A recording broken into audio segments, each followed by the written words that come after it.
What is going on, guys? On today's episode of the Collecting Keys Real Estate Investing podcast, we have Cody Davis. And if you happen to know that name, he was on Bigger Pockets episode 554. And he is a young dude whose claim to fame is he has accumulated this massive portfolio all through seller financing. And I know we've heard like that story before, but this guy's actually legit. Like just going through, I don't know how many times he said in this episode, he's like, oh, I just like cold called this person and built a relationship, was able to purchase the property, right? Like he said that so many times, and he goes into the deal structure about how he built these relationships, how he structured these seller financing deals, how he brought on partners to cover some of the different down payments and other expenses. And this dude has built this up by legitimately just hustling and doing the work besides only being 24 years old. He has a ton of great takeaways in this episode. As we get kind of to the end of it, we even go into like one of his deals that went badly and how he was able to recover from it. It's actually his crazy story that he shares at the very end, but how he was able to recover from a apartment complex where all of the pipes burst and the property was basically rendered completely worthless. And the way he does it, despite being completely leveraged and buying a seller finance, is super, super sharp. So make sure that you listen to that. So anyways, guys, really good episode with Cody Davis here. He's based out of Washington State as well. So if you are local up here in the same area as I am, then definitely hit him up. He's doing a lot of deals. He's speaking at a lot of events, and he would love to converse with you. Remember, people come on these shows because they want you to reach out for them. So don't be shy. Anyways, guys, thanks so much for listening, and enjoy the show today with Cody Davis.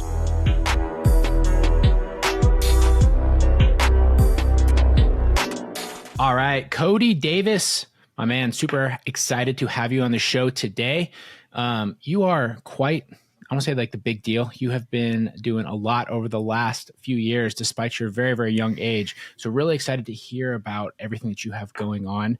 To give people some context about why they should be excited to listen to the show today, give us a little breakdown about what exactly your business looks like, and also a little bit of a hint about who you are, because you know, how old are you? Like in your early 20s? So 24 what you're about this year. Yeah. 24. Okay. So at 24 years old, what does your real estate business currently look like? Yeah. So right now, primarily buy and hold multifamily. I've got a couple hospitality deals, and then I've also got an RV park that I'm flipping right now. But bulk of my business is long-term buy and hold, 10 plus rentals. And I built all that seller financed without any money down. All seller finance and 24 years old. So I guess like all in all, you said you have RV park that you're flipping. You have some multifamilies, but how many units were your total portfolio value? I was at a couple hundred. I was a little north of 200. I just exited some stuff. Nice. Just exit a partnership more than anything. Yeah. But the asset value right now is probably around 25 million. 25 million. That's great, man. At 24, I think, you know, I was definitely still trying to figure out anything at 24. And I think that most people are in the same boat, right? I mean, I'm in my early 30s. I'm typically used to being the young buck a lot of places, but you're at a whole nother level. So that's awesome, man. So at 24, I guess, how did you even start to get into that, right? If you're talking about everything at seller finance, I feel like seller financing even is kind of like a newer concept. I guess it's like an older concept, but something that has only more recently become popular with people. So how did you get exposed to that so early? And what was that learning curve like, especially because you were probably negotiating those? Were you like were you a teenager when you did some of these, or were you all in your 20s by the time you started buying some of them? Yeah. So my first 12 plex, that was what I started with. I really like 10 plus, and that's what I've fallen into. But the first deal I ever bought was 12 units. It was on the MLS for over 500 days. It was listed with owner financing. And that wasn't my first intro, but that was the first deal I bought. Before that, the way that I heard about it, I was a real estate agent, and I wasn't a very good one. There was people in the office that were selling stuff left and right. I wasn't that person. But one of the other brokers who was making a lot of money, he had a deal under contract for someone. It was seller finance. This is the first time I ever heard about it. They were going to put about 20% down on the deal, and their cash on cash return was north of 20%. They were going to almost be earning 2% a month cash flow, which in Washington State is really good. It's really good anywhere, but on apartments. And so they were going to buy these seller financed apartments. And so I asked, what is that? And someone in the office ended up recommending a book, Deals on Wheels by Lonnie Scruggs, to start learning more about private financing. And they introduced me to Carlton Sheets, who, he was super popular way back when. Yeah, that's like old, dude. That's like 90s. Well, yeah, before I was born. But his topics, his principles, and overall business, some people say is outdated, but things don't really change in real estate. You've got a building, you've got a way to finance it. And the only thing that's really changed since then is there's extra clauses with most of those contracts. That's what I found to be true over the last half decade that I've been investing. So I started learning about it, doing some research through the Carlton Sheets. I had a 91 Miata, so I had a little disc player. So I'd plug in the old discs and listen as I was driving over. My first deal was 3 hours away from where I grew up, so I had plenty of time to listen. Nice. Yeah. But yeah, that's awesome. So that was kind of like the initial intro there. And then you found this one in owner financing. How old were you when you said that you bought this property? I was 19 when I got my first one. That's great. Yeah. And so how did you even get them to be willing to work with you as a 19-year-old? Did you have like a co-signer? Did you have like some kind of finances or no, what was that? I didn't have any finances. I had been a gymnastics coach for 4 years. Okay. And, so, I wasn't even really able to coach for 4 years. I had been volunteering before that. And then I was officially coaching for 3, but at the local YMCA. So I didn't really have any finances to back up my purchase. And I don't have any family that's ever owned anything other than a house. And they definitely weren't hot on me buying real estate because I had just dropped out of college. And I was the opposite of a lot of people's stories. I was the first person to not go to college in my family. Nice. So that was a lot. There was a little battle between me and them at the time. They're happy with my decision now, but it also didn't have to go this way. I could have just dropped out and done nothing with my life. So I didn't have family to back me. I didn't have any history in the family, and I didn't have any finances to back up the purchase. But what I found to be true, which I didn't know then, is that when people are lending you money on a seller finance deal or private money in general, there's only 3 things they care about. Where's the money going? What's the stability of what backs it? And how are they getting paid? And that's the name of the game for private money. And with seller financing, the reason it's so simple, and when you start having the conversations, it gets easy to put together, is where's the money going? Well, it's already in that building. What's the stability of it? Well, they already own the asset, so it's super stable. They already know the situation. How are they getting paid back? The building. They don't expect the buyer to be able to pay them. They expect the building to be able to pay them, which is why getting those seller finance loans is so easy when you understand that that's how it works. And back then I was afraid of everything. I didn't know what I didn't know. And I had to find that was the case by having the conversation. Sure. But it came down to just speaking as confidently as I can and not getting into conversations if I didn't understand what I was trying to talk about. That's a big mistake a lot of people make when they're getting started. That's true, right? They're just completely full of bullshit to the point that they don't even believe like their own nonsense after a while. So that's great. So all of your portfolio you've bought off of seller finance now. How many offers are you making for deals that you get accepted? Because I guess from our experience, seller financing can traditionally be hard to make completely mutually beneficial because people always want like large down payments. They want like high interest. They want monthly payments that vastly exceed the rental potential. So are you just like a master negotiator? Or are you making tons and tons of offers? I'm definitely not making tons of offers. Over 90% of my offers have been accepted. Wow. So it's not like I've made a ton of offers because all my buildings are multifamily or hotels. So the bulk of my doors are under, one or, it's under a couple of roofs. So I don't focus on sellers per se. They're not sellers, they're owners. And it's a different approach, but I'm not reaching out to people saying, hey, would you sell your property? I tried doing that at the beginning because I bought my first deal off the MLS and that was very transactional.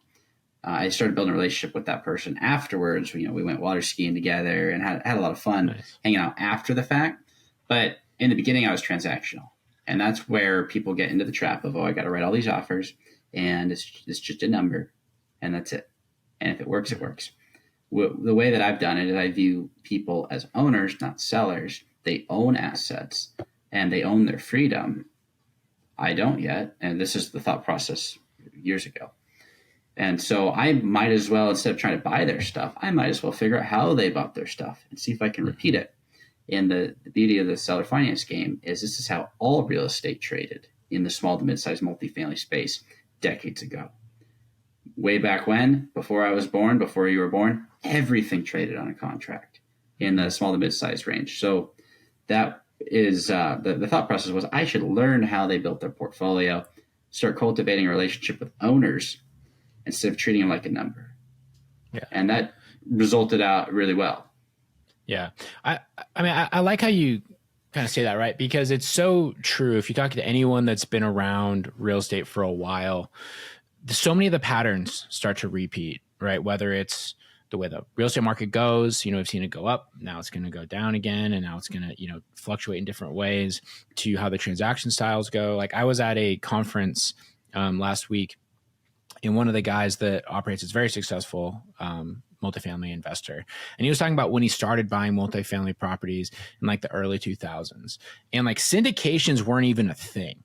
He's like, basically what you do is you would call all your friends that had money, and you would basically all just agree to go buy a property together, and you would have a little bit of a paper trail. But the actual process of going and recording a syndication as like a security and having the LP-GP split and all the stuff that we do now wasn't even something that existed really. And now it's kind of seems like it's almost going back that way again, where you're starting to see more of these JV partnerships, more of these partnerships with the seller, more of the contract style, especially because so many people lost so badly that have syndications over the last little bit, just as commercial real estate's turned over. So I mean, that's wisdom, I would say, kind of beyond your years to be exploring stuff like that. So as you're going into this, right, like what are some of the key pieces that you look for when you're trying to analyze opportunities or you're going to be making an offer? Because you said you haven't made a ton of offers, so there must be things that you're looking for initially before you even start to go down that path. Well, yeah, I don't make offers to people I don't know. And I've been, I've tried to build the relationship up like that so that my portfolio can scale. I really haven't bought anything outside of one deal that one of my business partners brought me into. I was a 20% owner. It was my smallest deal. It made a little bit of money, but it was not in that market. It was just in King County, random one-off. Other than that, everybody that I've bought from, I've had a relationship with that I've cultivated from nothing, from a cold call. So the big thing is the order of operations for real estate is you have your deal, then your debt, then your equity. You find the deal, and then you put together the debt that allows that deal to work. And if you can't get 100% debt, then you figure out the money down. But before all of that comes the relationship, and the relationship is senior to the deal. And without the deal, you don't need to talk about any of the money, the debt or the equity, the two types of money, because it's irrelevant. It does not matter. If you don't have the deal, then you don't need the debt or the equity. And that deal will never be as important or valuable as the relationship with property owners. Sure. So the reason I'm able to make few offers and make things work is because I'm not looking for the property right now. I'm looking for the people that own it. They're going to know more than any guru online, more than YouTube University.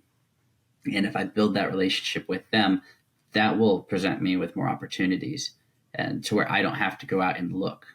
Because if they present me with a development deal and I'm in a place to where I can figure out the numbers and make it work, I'll proceed. And I could just make an offer based on what they're giving me, the details. If they give me a multifamily deal, I could put it together then and there based on the numbers that they're giving me. And if it works, it works. If it doesn't, I'll just let them know where I can make it work. And it's either a function of price or a function of interest rate or down payment. There's a few pieces you can maneuver there. But they're giving me all the pieces to put together an intelligent offer that is not just a shot in the dark. Sure.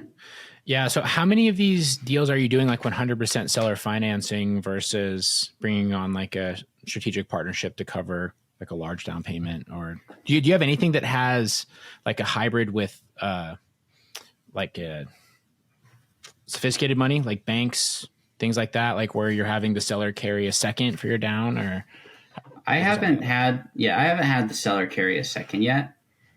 I have repositioned some of my notes as I became more bankable. And it took probably 3 or 4 years to get bankable, knowing what I knew. But the actual seller finance piece to your question of do you get creative with a second, I haven't done that.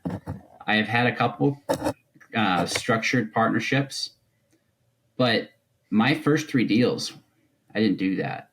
I did deal debt instead of equity. I did more debt. And I just pitched everyone, my first deal, pitched everyone in the real estate office I was working at. Hey, do you have any clients that would be interested in lending money? Interest rates were 3 and 4. I offered 12 and 2. Nice. So that 12 and 2 would just cover like your down payments and closing costs and everything else. And so it was standard first lien, second lien. And because it was seller financed and not commercial, I was allowed to have a further encumbrance on title. And it still cash flowed because while that was expensive money, that was a very small portion of the deal. I was putting 10% down.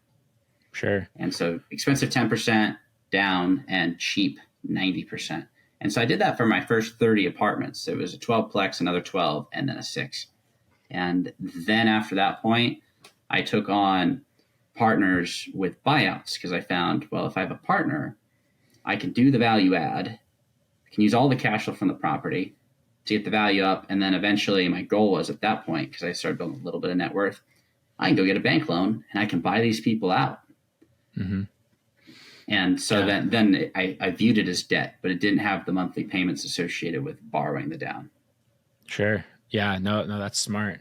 So when you're going into these, then you say they're still cash flowing, or are your properties still cash flowing okay right now with increased values, taxes, things like that? Have you been able to like actually exit any of the sellers, or are they all sort of like longer term? My first deal, 30-year fixed rate with no balloon. Wow. Oh, wow. That's great. Not too shabby. Yeah. And I didn't know what I didn't know back then. And when I put together the PSA, because I was a real estate agent, I just put 30-year amortization, 6% interest. Yeah. They accepted that. I didn't realize you were supposed to put a balloon, and they were fine with it. So we just have a 30-year fixed rate loan with no awesome. Balloon. And so it's just paying itself off. I owe almost $100,000 less than I did back then. I think it's like 70 less. So it's starting to pay itself down, which is nice. But the second deal was a 10-year balloon. The third deal was a 5. I've refinanced the second deal since. I actually pulled a little bit of money out to do an exterior reno, took a flat roof to a pitched roof, repainted it. The other deal, the third one, the 6-plex, I'm refinancing right now. It's set to close in about 30 days. And I've done some plumbing work there over the years. But to your point, am I cash flowing okay? The name of the game is long-term fixed rate debt with cash flow and margin. Mm-hmm. And a lot of people did variable debt. I didn't, because I didn't even know you shouldn't do variable debt with sellers. It's just too, it's not tied to really anything. So I did fixed rate debt because that's what made sense. My payment's my payment. It will not change till the end of the loan.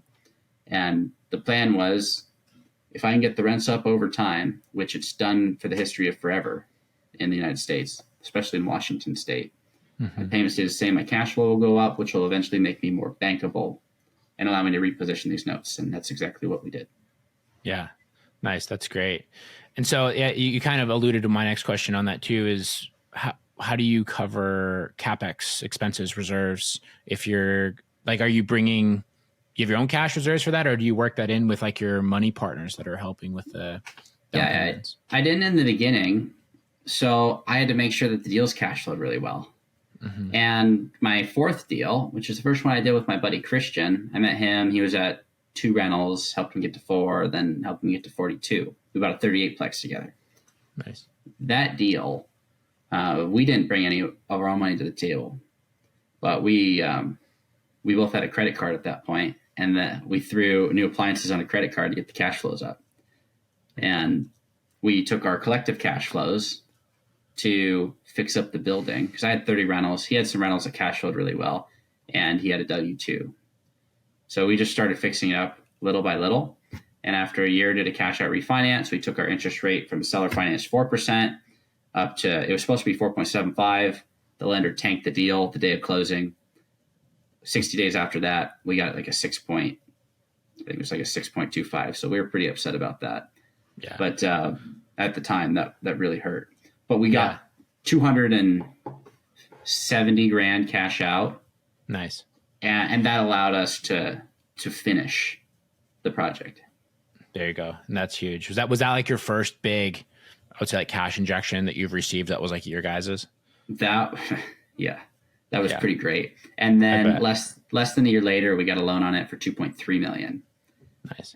And we actually spent probably 200 of that 400 we pulled out, and we threw it on the building. So we did new siding, new windows, new doors, repainted it. Like we did a lot.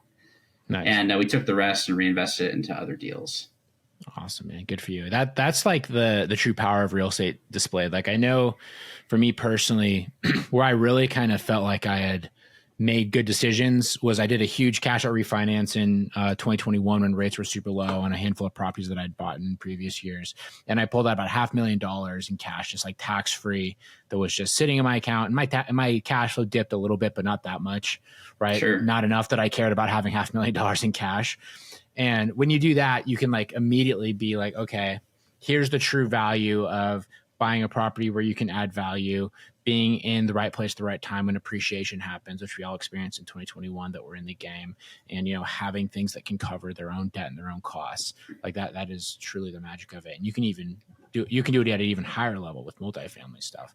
And so it's important because I just did the same thing. Of course, my rate's not probably where yours is. Yours is probably in 3s, 4s, and 5s. Mine's higher than that. 4. But I just refinanced an asset and pulled out like 50, and my cash flow went down about $1,000. Some people say, well, that sucks, but it still cash flows. I've still got the debt coverage. And I basically got 4 years plus of all that cash flow out tax free now. Yeah. Which it builds a big buffer for some of these buildings. Oh yeah, that's a ton. So how many of these places that you're buying are like true value adds, like you're having to go and inject capital versus, you know, like you said, buying new appliances and increasing rents? Yeah. First deal that I bought was nice. I didn't have to do anything. Since then, that first deal, I've added another apartment. I've replaced the electrical panels. I've replaced a lot of the plumbing. But I didn't have to do that. I did it because I had the available funds and I still had my fixed rate loan. So my payments staying the same. So every improvement I do, I just get extra profit. The second deal, though, that I bought, I had to do a lot. I had to do the roof if I wanted to refinance it. It's called a butterfly roof. So it's not actually flat like I mentioned earlier. It goes down. And when it snows a lot, you're in Spokane. Moses Lakes has similar weather. The snow is not good because it'll pile up and it'll make it look like a pitch roof and it's super heavy and it can cause it to collapse. So not a great combination. So within 2 years of that, I had to do a brand new roof, new trusses, everything. And I've updated probably 9 of the 12 apartments there since I bought it, and they needed it. So that took time, and that took a lot of my cash flows for a while, just throwing it at the building. I was doing some of the work myself for the first year and a half, 2 years. I don't do that anymore. But it's probably half and half of what are true value add and what are turnkey. Because it's good to buy some turnkey stuff, set it, forget it. If I could only buy turnkey, I would. But that's just not the opportunity that's been laid in front of me. Sure. I mean, it's not the opportunity that lays in front of most people, to be fair. So those are like the unicorn deals that people usually save for their podcast interviews that are not realistic expectations for everybody else. They're not. No. Yeah. So nice. Then that's awesome. So I guess a lot of these you said they're 3 hours from you. That's essentially a remote market. I'm assuming you're not driving out there on a regular basis to walk all these properties, or maybe you are every so often. How did you build out like your team? You have property managers. I'm guessing you have contractors that you do, or do your property managers organize all of the construction work for you? At a higher level, I know it's a little bit more sophisticated than residential, but you obviously had to do some legwork. Well, the nice thing about doing multifamily 10 plus is the amount of inventory you accrue. it gets pretty big in comparison to the single family buyer. It's just buying a single family rental, then another single family. They can buy 12 properties before they catch up to my first purchase. Sure. So that the amount of inventory that I managed within 3 years, 3 years into it, I was up to 81 rentals.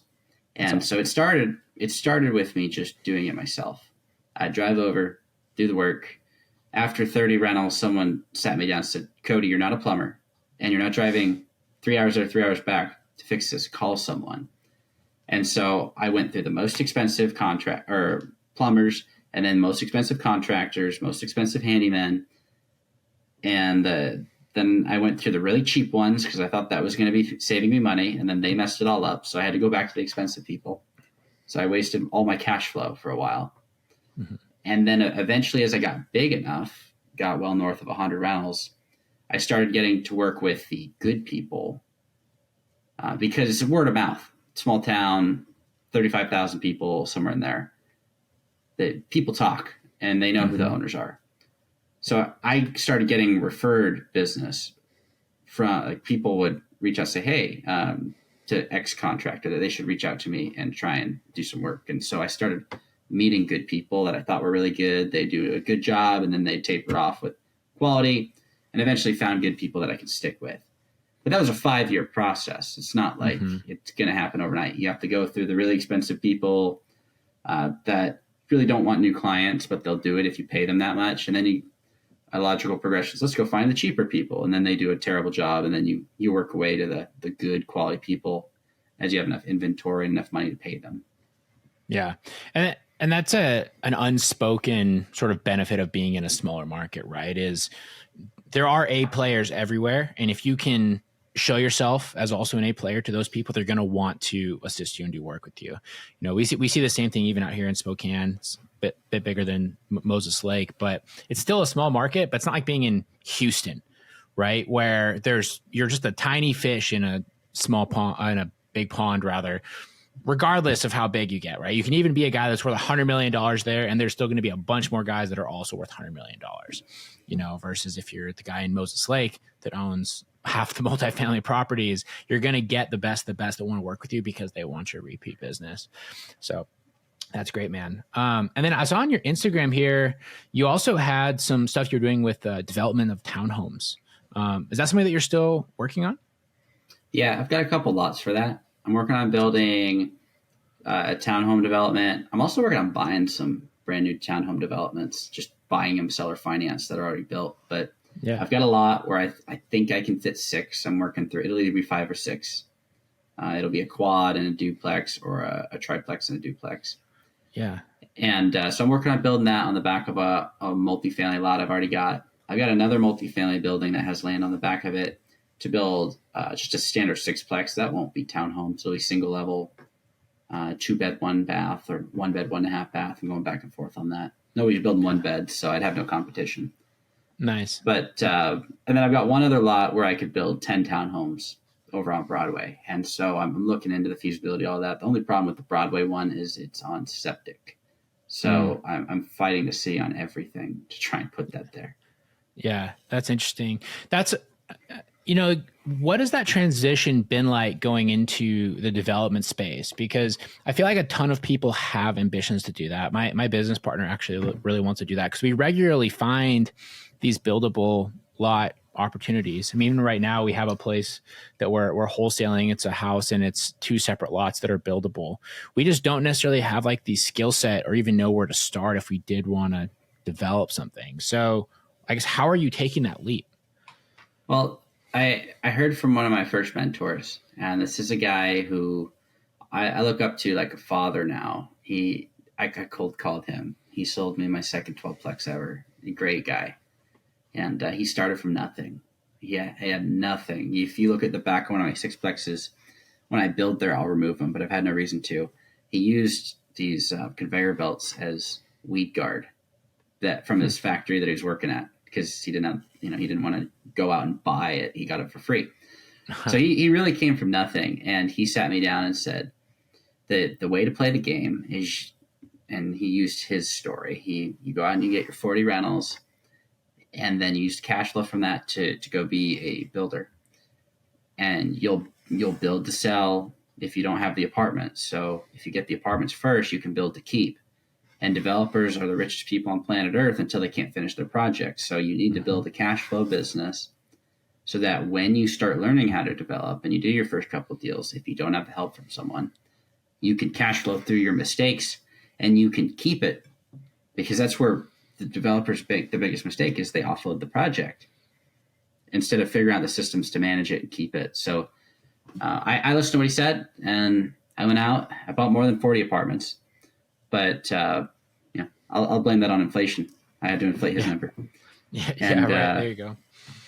But I followed his model to a T, and so now I'm building to keep, and I'll reposition the debt, put it on a long-term fixed rate, probably like 10-year fix or a 5.5, and with a commercial lender, and then just pull out basically the cost of the development and move to the next. And as I get bigger and bigger, sell out of the old stuff, sell out of the older properties that I've remodeled, and pay down all the new stuff and have a debt-free portfolio. And that's where I envision this going. Nice. How are you getting stuff to pencil right now, just with the general cost of labor and construction? I think it's where most people are getting caught up. Yeah, you have to have an insider connect on that. You have to get a deal. If you're going to try and build right now, everything's expensive. And the city of Moses Lake, I don't know about Spokane, but Moses Lake's adding a ton of fees. Now they have landscape architects and a whole bunch of stupid stuff that they're just adding fees to add fees. Like you got a fee, right? And it's expensive. So you have to have someone, you have to have that relationship. Just like you got to build the relationship to get a lot of owner contract deals consistently. You got to get the relationship with who are the players, who are the people that are actually out there that are building real estate and keeping it. I should go meet with those people. And that's what I did. So the top builders in that town, one of them's building a 96-plex right now, 36-plex, 32, and stuff like that. Those are the people that I'm reaching out and meeting with. One of them built 25 rentals right next to the high school. Mm-hmm. And I'm reaching out to those people and building those relationships so that as I was building my portfolio, trying to get to the 40 rentals, which was the original, and that was the number he gave me.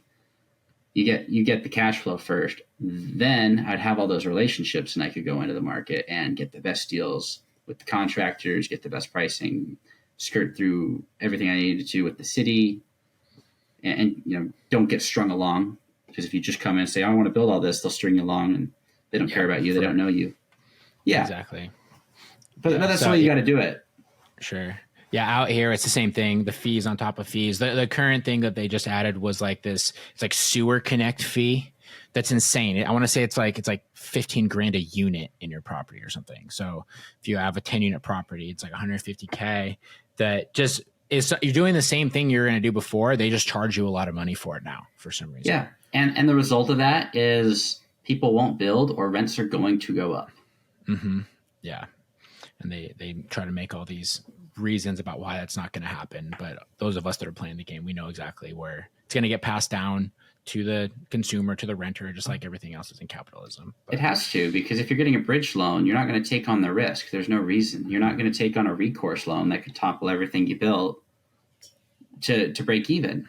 There's no reason to do it. Exactly. Yeah. And so is that where you're getting your money to do these builds? Is you're getting debt from banks? No. I'm getting private. So the people that have seller finance stuff for me in the past, I've refinanced a couple buildings.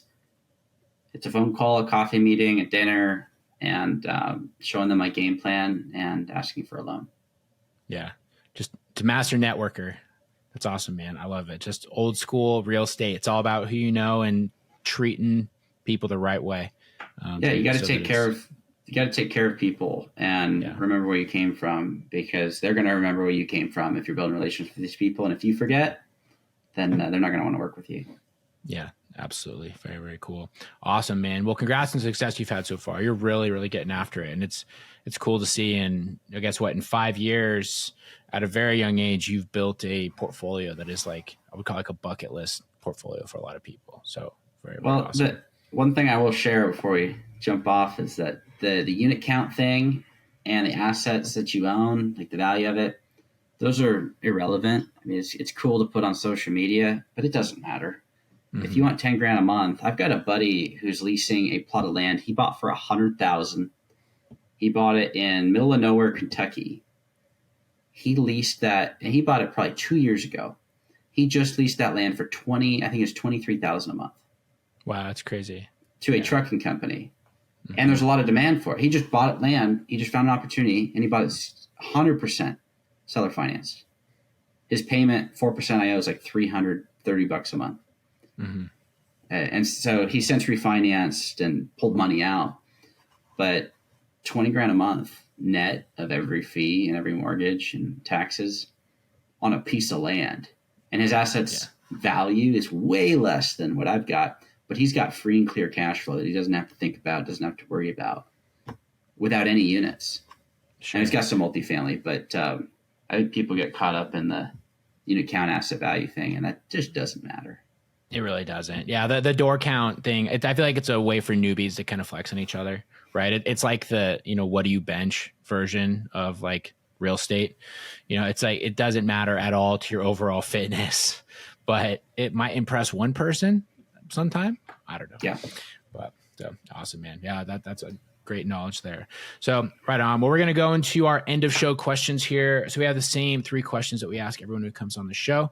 Don't worry. I know I didn't tell you them beforehand, but they're not too complicated.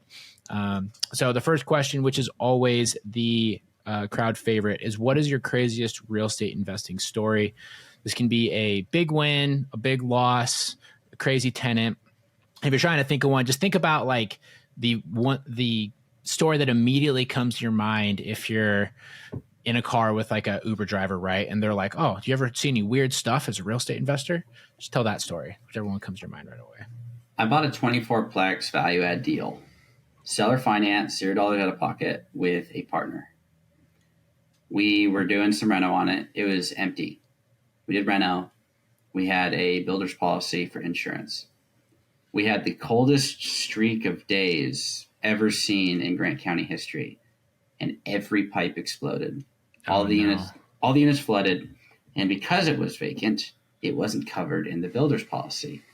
So it was total loss of building. Ceilings fell, floors buckled, pipes were toast, and I ended up seller financing it to my partner. So I actually now get I got a note. I actually profitably exited that deal. Nice. And they're going to take it to the next level. Nice. That one you just did this past year? Because it was freezing up here in like January. Yeah. That just happened. Yeah. Man, that's brutal. Yeah, that was, I wondered how many places got bit because like that, the temperature range was in like the well below negatives out here. Cold. Yeah. So we had several properties that had pipes burst that even had people in them and had people running heat, and it still couldn't prevent it. So, well, that's a pretty good exit. And so you sold it to him on a seller finance. So is that like basically a wrap with the other loan? That guy, he's got a 9-figure portfolio, and I actually met him from Google Maps. It was a cold call, really? But but he had the pockets to do it, and so I just had him sign a personally guaranteed note, have my attorney put together a strong case, and if he defaults, which I don't think he will, but he's got more than enough assets to make me whole. I didn't have to put it on the title. Yeah, that's great. Awesome, man. Yeah, that's a rough one. I'm glad you were able to get out relatively unscathed. So cool. Me too. All right. Yeah, could always be worse. All right, second question. What is the number one tip you have for a real estate investor trying to take their business to the next level? You need to figure out how to simplify what you've got in front of you. To the extent that you can simplify your universe, it becomes repeatable. Most people try and keep busy, and they equate that with moving forward and being successful. Mm-hmm. But if you had nothing going on and you could leave town and your business was better next month than it was this month, that's a stronger case argument for a successful business. So you need to be able to simplify everything. And don't worry. Some people say, "Oh, you're oversimplifying things." There's no way to oversimplify it if it works. If it works and it is just that simple, it can be that simple. Yeah, that's very, very good point. I feel like a lot of people, when they feel too simple, they they choose to pursue complexity because it, like you said, it makes you feel like you're busier, right? I don't know if that came from going up in like school projects or like where that inherent root sort of feeling in human beings came from, but it's like universal. I feel like if you go, most cultures is going to be the same. If you go all across the United States, it's going to be the same. But people, I don't know, maybe they just like drama. They feel like if it's too simple, it's like not exciting enough. And so they kind of like seek that out. Yeah. But yeah. So awesome. All right. Last question. Where can people find you, follow you, and reach out to you? Yeah. My Instagram page is at Doing Cody Things. And on YouTube, if you look up Cody Davis Business Adventures, you'll find me there. Awesome. Cool, man. Well, I just subscribed to both of you on those, and excited to following along and seeing what you do over the next 5 years, dude, because your first 5 years in business have been really, really impressive. So awesome, Cody, man. Well, I appreciate you coming on the show. Thanks so much for the time. And you guys go and shoot Cody a follow, reach out to him, and let him know that you enjoyed the show. And if you have anything going on in Central Washington, I bet that he would probably be interested in having a conversation with you as well, because he is actively doing deals and getting things done up here. So, Cody, man, thanks again for coming on, and we appreciate you all listening. We'll talk to you guys next week.